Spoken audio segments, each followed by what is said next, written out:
সমস্ত প্রশংসা মহান রব্বুল আলামিনের জন্য, যে আল্লাহ তাআলা আমাদের এখানে বসার সুযোগ করে দিয়ে আমাদের জীবনটা করলেন ধন্য।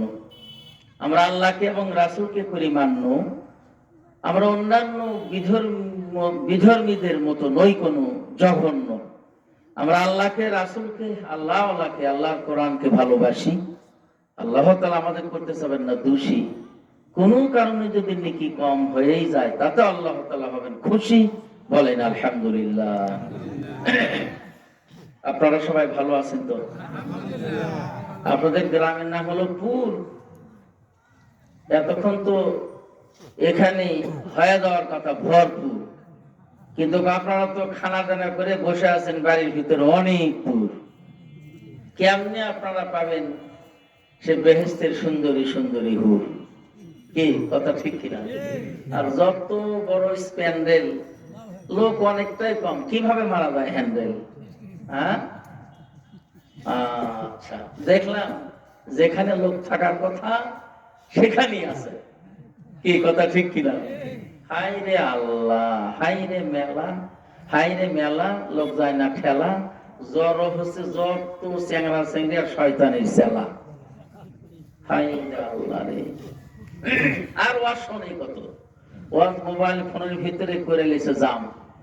সারা রাত সুতার থেকে ওয়াজ শুনি, পায়খানার দোষে শুনে, দাঁড়িয়ে থেকে প্রসাব করতেছে তাও ওয়াজ শুনি। বলেন নাউজুবিল্লাহ। কি কথা ঠিক কিনা? আমার এক লোক বলতেছে, ভাই আপনি গতকাল অমুক জায়গায় ওয়াজ করতে, বলে হ্যাঁ। বলছে আমি আপনার সম্পূর্ণ ওয়াজ শুনছি। তাহলে ভাই দেখা হলো না। বাড়ি সুতে থাকে, সুতে থেকে ওয়াজ শুনতে হয়। আচ্ছা দেখ, আর আমি আপনাদের বাড়ির কাছের হুজুর, বাড়ির কাছের মৌলবি, যখনই ডাকবেন তখনই ওয়াজ শোনা চলবে, কোনো সমস্যা নাই। তো দেখ, প্রধান মেহমান আসতেছেন, রাত 8:30 মতো প্রায় হয়ে গেল। তবে আপনাদের সামনে পবিত্র মহাগ্রন্থ আল কোরআন থেকে 2খানা আয়াতে কারিমা তেলাওয়াত করেছি। সূরা বাকারা থেকে আল্লাহ তাআলা বলতেছেন, ফাযকুরুনি আযকুরকুম। তোমরা যদি আমাকে ডাকো তাহলে আমিও তোমাদের ডাকে সাড়া দেব। ওয়াশকুরুলি, আর তোমরা আমার শুকরিয়া আদায় করো। আল্লাহ তাআলার দেওয়ার জান, আল্লাহ তাআলার দেওয়া মাল, আল্লাহ তাআলা দেওয়ার জীবন, আল্লাহ তাআলার দেওয়া সব কিছু। এই যে আপনাদের তৃতীয় বক্তা কি সুন্দর একটা হামদ পরিবেশন করলেন। সুন্দর ফল, সুন্দর ফুল, মিঠা নদীর পানি, আল্লাহ তোমারই মেহের বাণী। যদি খালি আল্লাহ বলতো যে যেই বান্দা বান্দিরা নামাজ পড়েনি সাইড কর, তাহলে তো খবর হয়ে গেল যত। কি কথা ঠিক কিনা? কিন্তু আল্লাহর রহমত অনেক বড়। তবে হ্যাঁ, কোরআনে আল্লাহ বলছেন যে ইন্না বাতশা রব্বিকা লাশাদীদ। আমি যদি ধরি তাহলে কাহারও ছাড় নাই। আল্লাহ কয় ইন্না বাতশা রব্বিকা লাশাদীদ। আল্লাহর ধরা বড় কঠিন, যদি ধরে তাকে শেষ করে ছাড়ে। কি কথা ঠিক কিনা? তো দেখ, মানুষ হেদায়েত পাবে, এই পথ হলো 4খানা। কয়টা? 4টা। মানুষ যে আল্লাহর পথে আসবে, এই হেদায়েতের পথ হলো 4টা। প্রথমই হলো বলা, এটা আমি বলতেছি। 2 নম্বর হলো শোনা, আপনারা শুনতেছেন। আমি কি বলতেছি আপনারা দিলের কান দিয়ে শুনতেছেন। 3 নম্বর হলো দেখা, দেখে দেখে অনেকটা আল্লাহর পথে চলে আসে। কি কথা ঠিক কিনা? অনেক জায়গাতে অনেক কিছু দেখে, দেখার পরে তখন আল্লাহর কথা স্মরণ হয়, মরণের কথা স্মরণ হয়, পরকালের কথা স্মরণ হয়, হ্যাঁ, মৌতের কথা স্মরণ হয়। সাতকার অনেক তো চলে গেল, আর তো সময় বেশি নাই। 4 নম্বর হলো বুঝা। এই বলা, শোনা, দেখা আর বুঝা, এই বোঝাই হলো আসল। সব বুঝলো, কিন্তু আল্লাহ রাসূলের কাজ বুঝলো না। আল্লাহ এত জিনিস নিয়ামত আমাদের দান করলো, আমরা আল্লাহর দিকে কেউই নাই। যখন বিপদে পড়ি তখন আল্লাহর দিকে আগায় যাই। কথা ঠিক কিনা?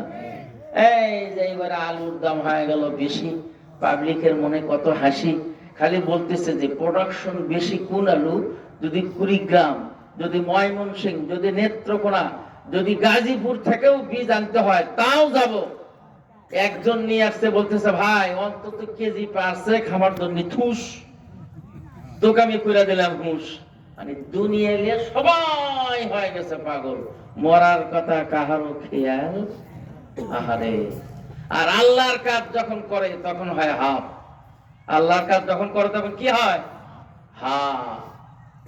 এই যে বিশাল, এই যে আমার বাবা যে মাদ্রাসায় গিয়েছিলেন আমাকে এই দাওয়াত দেওয়ার জন্য, নতুন ঈদগাহ ময়দান তৈরি করেছেন। বছরে কয়বার নামাজ হয়?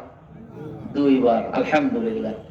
ওনাদের জায়গাতে বিশাল ফাজিল ডিগ্রি মাদ্রাসা, আবার মাঠ, আবার মসজিদ, বিশাল কথা। সকলের ভাগ্যে এটা হয় না। আমি গোবিন্দগঞ্জ কেন্দ্রীয় মসজিদের খতিব, 4 ইঞ্চি জায়গা। বলতেছে ভাই একটা ইট একটু সরে দেন। বলছে না না, 1 ইঞ্চি জায়গার দাম আছে, মসজিদে একটু আটো হোক, জায়গা আমার ঠিকই থাকে। আমি বলছি হাই রে, কেউ বলে আমার জায়গা নাই সেখানে মসজিদ হলো না, আর কেউ করছে জায়গা আছে মসজিদ আমার বাড়ির দিকে ঠেলে কেন? কি কথা ঠিক কিনা? আহা, কেউ চায় আর কেউ খায়, আর কেউ খায় না, কেউ আবার পায় না। কি কথা ঠিক কিনা? তো আল্লাহর কাজ যখন আমরা করি তখন করি হাফ। এই যে মসজিদে, আমার মসজিদের কথাই বলি, যখন সেখানে জুমার নামাজ সালাম ফিরানো হয়, সালাম ফিরানোর সাথে সাথেই ওই 3 তালা 2 তালা নিচতলা থেকে মানুষ ধাম ধাম ধাম ধাম করে হর হর করে নেমে চলে যাচ্ছে। মনে হয় সবার পায়খানা আর প্রসাবের চাপ পড়ে গেছে। কি কথা ঠিক কিনা? এদিকে এরকম হয় নাকি? তার মানে আমরা পড়েছি ছোটবেলায়, হুজুরেরা পড়াইছে যে জুমার নামাজ হলো 22 রাকাত, আর এরা শুধু তাহিয়াতুল ওযু বা দুখলুল মসজিদ 2 রাকাত নামাজ পড়ে। কেউ ক্বাবলাল জুমা 4 রাকাত সুন্নত নামাজ পড়ে, পরে শুধু জুমার 2 রাকাত নামাজ পড়ে, পরে বাহির হয়ে চলে যায়। কোথায় 22 আর কোথায় হলো 6? 8 আর 2 6, এই নামাজ কি হয়? এই ফতোয়া দিল কে? যে জুমার নামাজ ফরজ করার পরে পরের রাকাত না পড়লেও চলে। অবশ্যই কোন হুজুরকে বলা লাগছে নাকি? হুজুরেরও ডিজিটাল হয়ে গেছে, মানে যত মানে আটো সাটো করা যায়। বাংলাদেশের সরকার পড়াশোনার ধস নামে দিছে। আমি তো একটা প্রতিষ্ঠানের হেড, এমন পাস দিল, তার নাম হলো অটো। আমি ওর নাম থুইছি আটো, অটো নয় আটো। ছেলেদের ডাকতেছে, এই তোমরা পরীক্ষা দেবা, ফর্ম ফিল আপ করবা না? এক ছেলে বলতেছে হুজুর এবারে কি অটো পাস হবি, তাহলে ফর্ম ফিল আপ করবো। আমি বলে তোর মাথা খেদায় কেরে, এটা কেমন? অটো পাস মানে কি? বিবাহ না করেই ছেলের বাপ হওয়া। জিনিসটা ঠিক এইরকম। এটা কি হলো? কাজ না করেই দাম পাওয়া। জিনিসটা কি এইরকম নয়? আমরা করেও দাম পাচ্ছি না, আর না করেই তারা পাশের সার্টিফিকেট পায় গেল। এটা হলো না। আমরা পড়েছি স্যারের কাছে, education is a backbone of a nation, শিক্ষাই জাতির মেরুদণ্ড। সেটা এখন হয়ে গেছে লন্ড ভন্ড, নাই। এখন আরবি পড়া তো নাই, সব হয়ে গেছে মোবাইলের ভিতরে। কত নম্বর হাদিস কোন? এরা বড় বড় মৌলানা সেজে গেছে। অত সহজ না, মৌলানা হওয়ার ঠেলা আছে। আমি যখন ধুলাধারা মাদ্রাসার ছাত্র ছিলাম, ক্লাস 5-এ পড়ি, ওই সাদুরিয়ার একটা আমার হুজুর ছিল, খুব প্রাণপ্রিয় ছোটবেলার, নাম আব্দুল মালিক। তো হুজুর একটা কথা বলছিলেন, এই কথাটা আমার এখনো মনে হয়। তো বলতেছে মুহাদ্দিস মুফাসসির মুফতি, এদের কাছে যারা লেখাপড়া শেখে তারা হয় মাওলানা, মাওলানার কাছে যারা লেখাপড়া শেখে তারা হয় মৌলভী, মৌলভীর কাছে যারা লেখাপড়া শেখে তারা হয় মুন্সি, মুন্সির কাছে যারা লেখাপড়া শেখে তারা হয় মোল্লা, মোল্লার কাছে যারা লেখাপড়া শেখে তারা হয় আকন, আকনের কাছে যারা লেখাপড়া শিখে তারা খায় ঘোকন। এখন আমরা ঘোকন পট্টিতে পড়ে গেছি। এই যে এখন বৈজ্ঞানিক পড়া আসছে, নুরানি পড়া আসছে, আর আগে আমরা মসজিদ ভিত্তিক লেখাপড়া করছি মিয়াজির কাছে, ওই নোয়াখালী মুন্সির কাছে, মিয়াজির কাছে। কথা ঠিক কিনা? আগে আমরা পড়েছি আলিফ বে তেছে, আর এখন হয়ে গেল আলিফ বা তাসা। এই হুজুরেরা বলতেছে আগেকার পড়াগুলা অনেকটা ভুল। তাহলে আমরা খোকন খাচ্ছি কিনা? আমরা কিন্তু খোকন খাচ্ছি। আহা, কিন্তু কথা তা নয়। আল্লাহ তাআলার রাসূল হাদিসে বলছেন, এটা হাদিসই কুদসি, আমার আল্লাহ তাআলা কয়, ইন্নাল্লাহা লা ইয়ানজুরু সুওয়ারুকুম ওয়ালা আমওয়ালুকুম ওয়ালাকিন ইয়ানজুরু কুলুবিকুম ওয়া আমওয়ালাকুম, কুলুবাকুম ওয়া আমওয়ালাকুম। আমার আল্লাহ কয়, রে পৃথিবীর মানুষ, আমি তোমাদের বাহ্যিক চেহারার দিকে কখনো তাকাই না। তোমার বিশাল বাড়ি গাড়ি টাকা করি ধন সম্পত্তি আছে, আমি সেই দিকেও কখনো তাকাই না। আল্লাহ কয়, ওয়ালাকিন ইয়ানজুর, বরং আমি তাকাই ফি কুলুবিকুম, তোমাদের অন্তরের দিকে তাকাই। তারপর ওয়া আমওয়ালাকুম, তারপরে তোমাদের আমওয়ালাকুম, তারপরে তো ও আমালাকুম, তারপরে তোমাদের আমলের দিকে তাকায়। আল্লাহ প্রথমে আমাদের অন্তরের দিকে তাকায়, তারপরে আমাদের আমলের দিকে তাকায়। সুবহানাল্লাহ। যারা বাড়ির থেকে নিয়ত করেছেন পুর নতুন মাঠে ঈদগাহ ময়দানে তাফসীর মাহফিল হবে, আমার যত ঝামেলায় থাক, অবশ্যই আমি নিয়ত করলাম অবশ্যই সেখানে ওয়াজ শোনার জন্য যাব। এই নিয়ত আপনি মনে মনে করার কারণে এই দুই কান্দে দুইজন ফেরেশতা আছে, আপনার নেকি এলাকা শুরু করে দিবেন। বলেন মারহাবা।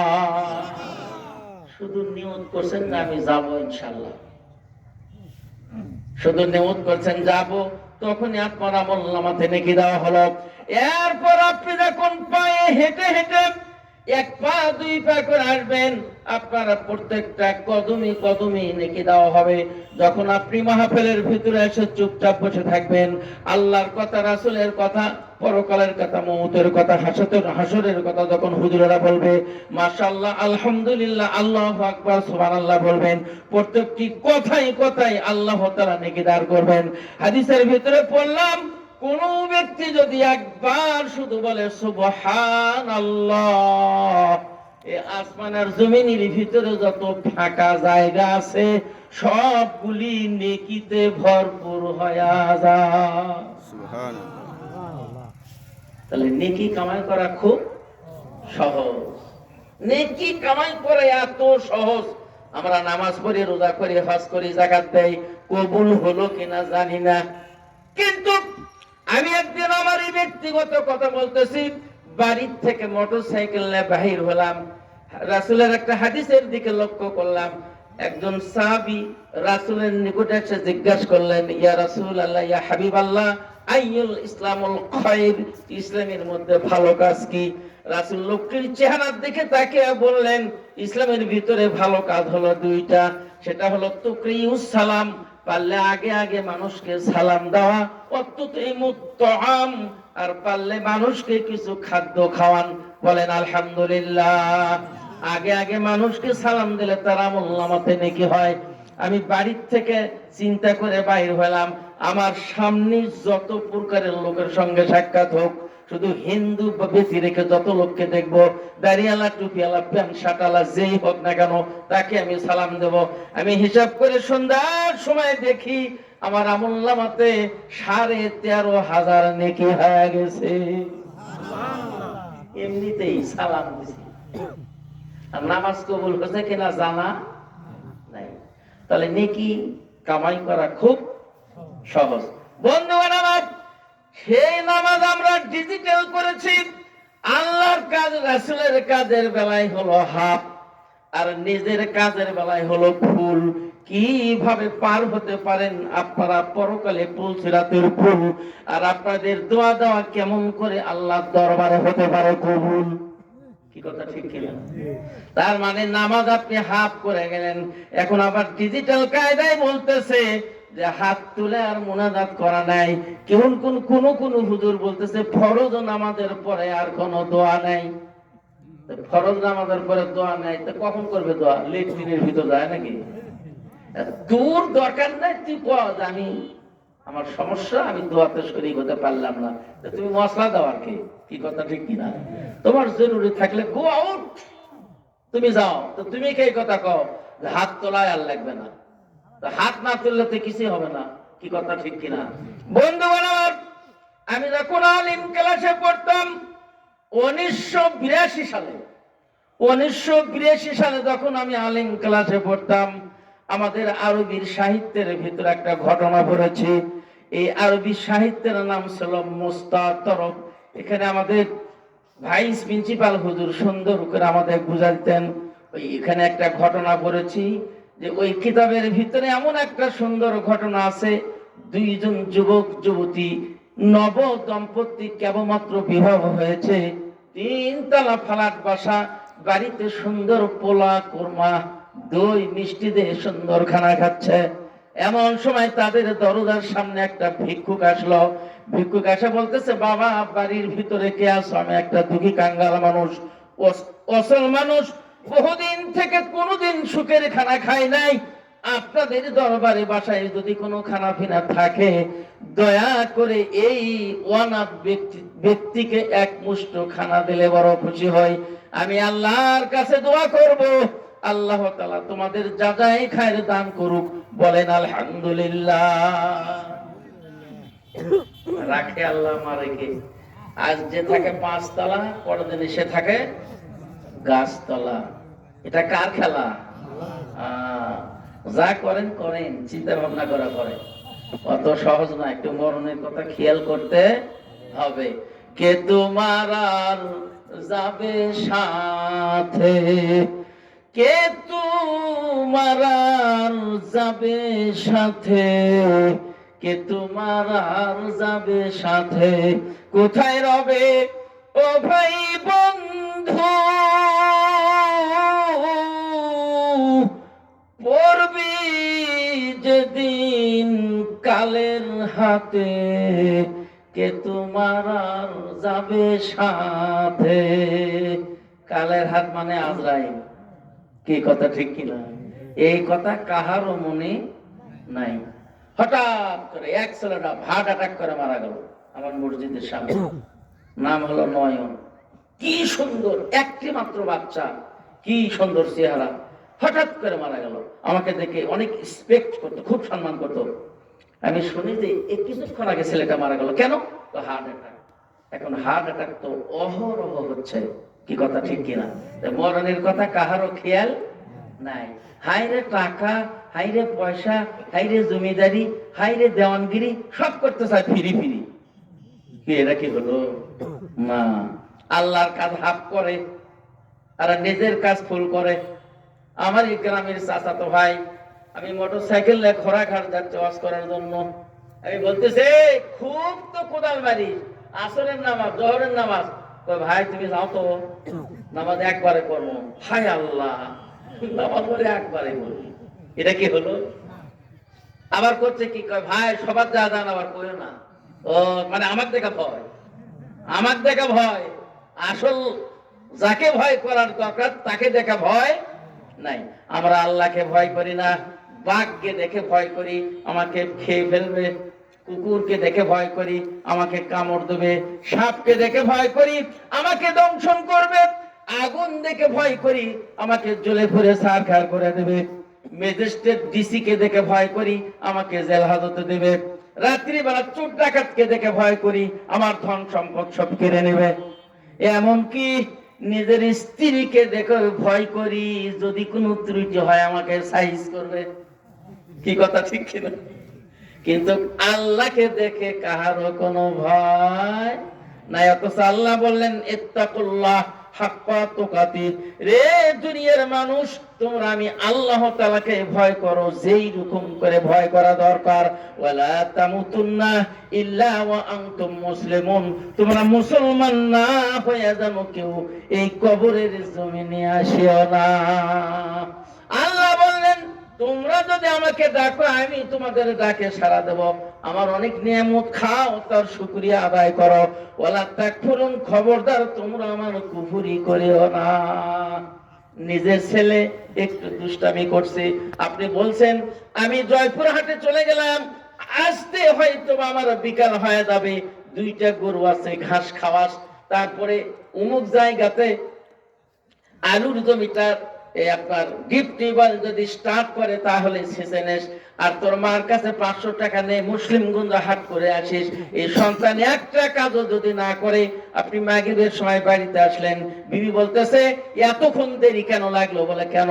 বলে হাট খরচ নাই, জমিটা চাষ হয়নি, গাইটা হাম্বা হাম্বা করতেছে, খেয়ার ফল কিছু দেয়নি। বলে আমার ছেলে কোথায়? বলে ওয়াক তো বলে গেছেন একটা কাজও করেনি, একদিন শুধু একটা কাজ করনি, তখন আপনার মন খারাপ। এই বেটা গেল কোনটে, আজ থেকে বাড়ির থেকে বাইর কর, আমার বাড়ির ভাত বন্ধ। অমন ছেলের মুখে ওই ছেলেকে আমি তেজ্য পুত্র করে দিলাম, শুধু একদিন কাজ করে নাই, এত বড় আপনার রাগ। কি কথা ঠিক কিনা? শেষ পর্যন্ত ছেলেকে খুঁজে পায় না, মাকে বলে তুই ভাত দিছু নাকি? চলো তুই দোষ, ভাত দিছু কেন? কাম করেনি, ভাত কেন? তাহলে একদিন কাজ করেনি আপনার অর্ডার, একদিন ফলো করেনি, আর জীবন ভর আল্লাহর কাম করলেন না, তাহলে আল্লাহ কত রাগ হওয়ার কথা। কি কথা ঠিক কিনা? বন্ধুগণ আমার, এই যে টাকা রোজগার করতেছেন, এই টাকা কোথায় যাবে, কোন দিকে যাবে, কি নিয়তে করতেছেন, সেটা আমার আল্লাহ তাআলা জানে। এই ফকির বারবার দরজাতে বলতেছে, মা কে আছো বাড়ির মধ্যে? আমি একটা দুঃখী মানুষ, আমাকে একটু খাবার দাও। স্বামী আর স্ত্রী দুইজন কি সুন্দর করে পোলা কোরমা দই মিষ্টি খাদ্য খাচ্ছে। এই একবার দুইবার তিনবার বলছে। মেয়ে মানুষের অনেকটা দিল হলো নরম, ঠিক না? মেয়ে মানুষের দিল নরম। এবার স্ত্রী বলতেছে, ওগো আমার প্রাণীর স্বামী, আমরা এত সুন্দর করে খানা পিনা খাচ্ছি, পোলা কর্মা দই মিষ্টি খাচ্ছি, বিরিয়ানি খাচ্ছি, এই ফকির নাকি 2 দিন 3 দিন থেকে খানা পিনা খায় না। তুমি যদি অনুমতি দাও তাহলে এই ভাঙ্গা থালিটা করে ওই ভিক্ষুককে কিছু খানা দিয়ে আসে। বউ কয়, তোর বাপের নাকি, চুপ করে খায়া ওর, দেওয়া যাবে না। এখন নতুন বউ দেখতেছে স্বামীর মেজাজ তো খুব একটা ভালো, তা বলতেছে ঠিক আছে। এই ফকির আবার বলতেছেন, বাবা মাকে আছো বাড়িতে, আমি একজন গরিব, দয়া করে আমাকে কিছু খানা দেওয়া হোক। ওই ব্যক্তি ভাতের থালি থেকে উঠে পড়লেন, উঠে যাবার পর ওই ফকিরের সামনে গিয়ে দরজাতে গেলেন, যাবার পর বলতেছে, এই ফকির বেটা, এত ভোরবেলা আমার বাড়িতে তোকে কে আসতে বলছে?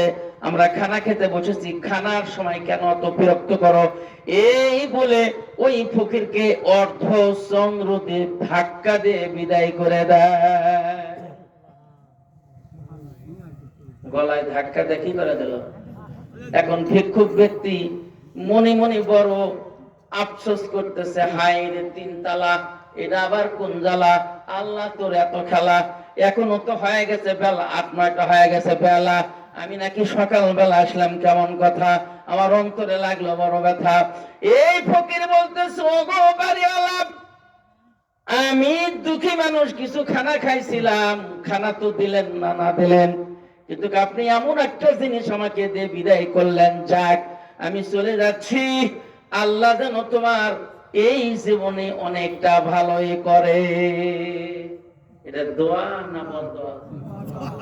ভালোই তো করে, আল্লাহ না তোমার ভালোই করে, এটা আসলে দোয়া লয়, তাহলে এটা বদদোয়া। হ্যাঁ, হিসাবের মধ্যে পড়ে দেখলাম,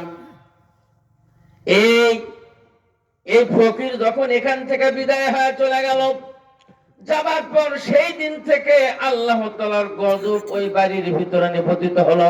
তার বাড়ি গাড়ি টাকা করি জমিদারি সব 2-3 বছরের ভিতরে শেষ।